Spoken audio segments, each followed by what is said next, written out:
Hi, I'm Josh. And I'm Rhiannon. And you're watching A special broadcast all about the general election. So, as we all know, Theresa May has called a general election for the 8th of June this year. But Rhiannon, what is a general election? Well, Josh, a general election is where there's a big vote across the whole country and the public decide who's going to be in charge of our country. It's a little bit like the X Factor, but much higher stakes and with a little bit less interest from the British public. So, Josh, why are you voting in this year's general election? Because it gives people the power to make a change. And who votes matters. It's an equal representation of ages. Wow, that sounds really interesting. What about you? Well, I'm voting because throughout history there have been many movements that have fought for our right to, so it seems like we have a duty to vote. Also, your local MP represents your local area in national government, so in order to get our local issues heard, it's really important that we have the right person for the job representing Cheltenham. The candidates! In the red corner, we have Jeremy Corbyn for the Labour Party. For the many, not the few. In the blue corner, we have Theresa May for the Conservative Party. Building a Britain that works for everybody. In the green corner, we have Caroline Lucas for the Greens. Give Green a go. In the yellow corner, we have Tim Farron for the Liberal Democrats. Keeping Britain open, tolerant and united. And in the purple corner, we have Paul Nuttall for UKIP. Country before party. The policies. Oh, wrong button.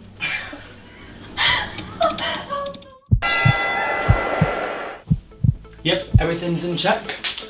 Good job, we've got the NHS.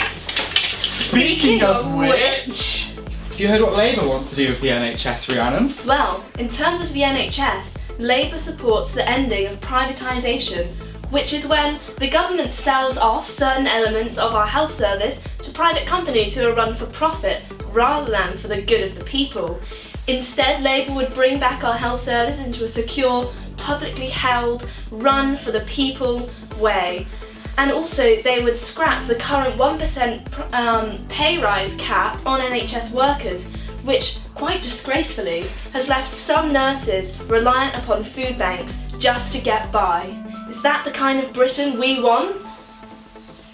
What about the Tories? The Tories plan to introduce another 10,000 more jobs for mental health services and plans to tackle discrimination. However, the Tories are actually in favour of privatisation. So what about the Liberal Democrats?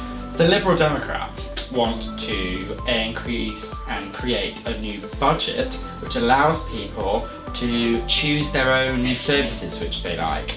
And they also plan to equalise mental health care in normal with physical health care. Sounds important.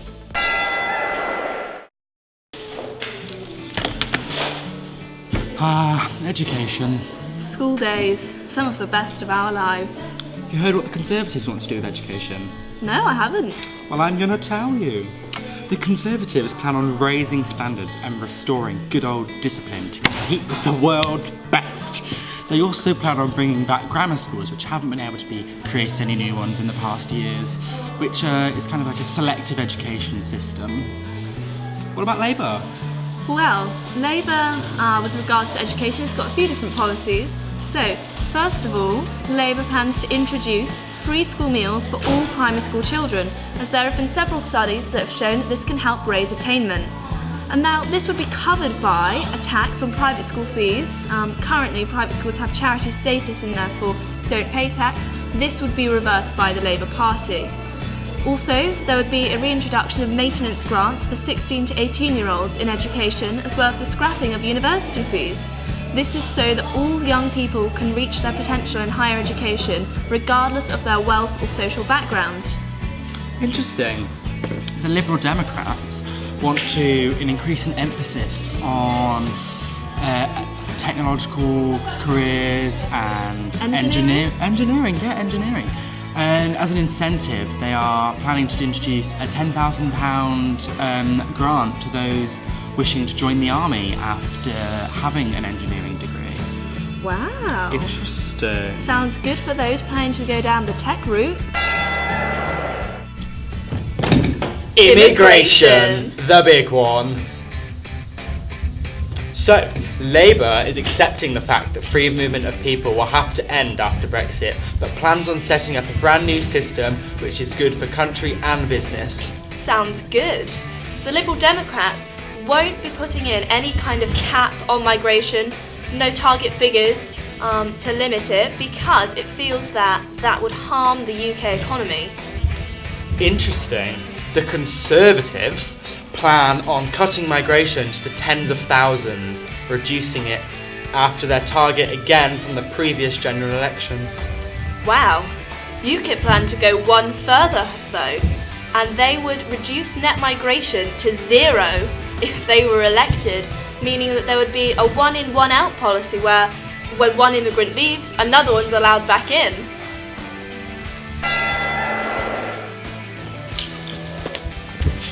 Europe.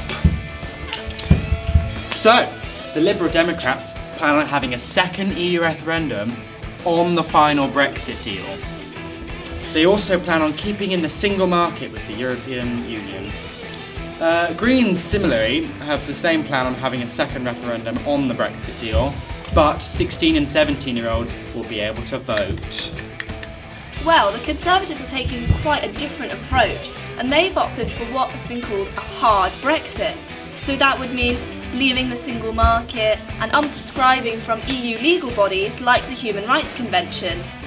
On the other hand, the Labour Party respect the results of the first EU referendum and wouldn't call for another one, but would like to continue with a good relationship with our EU partners, and that would prioritise trade, human rights, and would also guarantee the rights of EU citizens in the UK and UK citizens in the EU.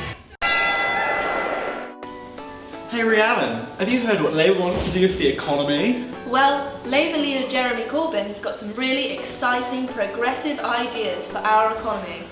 Firstly, he'd like to strengthen workers' rights and the rights of trade unions, which would give all workers a strong voice in the workplace. Also, he'd like to raise the living wage to £10 an hour for all workers, not just those over 25. Finally, the Labour Party would introduce a progressive tax system, which would mean that the top earners pay their fair share. For example, a raising corporation tax, which would decrease the gap between the highest earners and the lowest earners. So it's been proposed a higher tax for those earning over £80,000 a year, which actually only makes up 5% of the population, meaning that 95% of us wouldn't be getting a tax rise. That's really interesting. Have you heard what the Conservatives are doing? No, I haven't. Enlighten me. Okay, so Theresa May wants to cut corporation tax for big businesses like Amazon, meaning they'll have a higher profit. However, we have the lowest corporation tax out of the G20.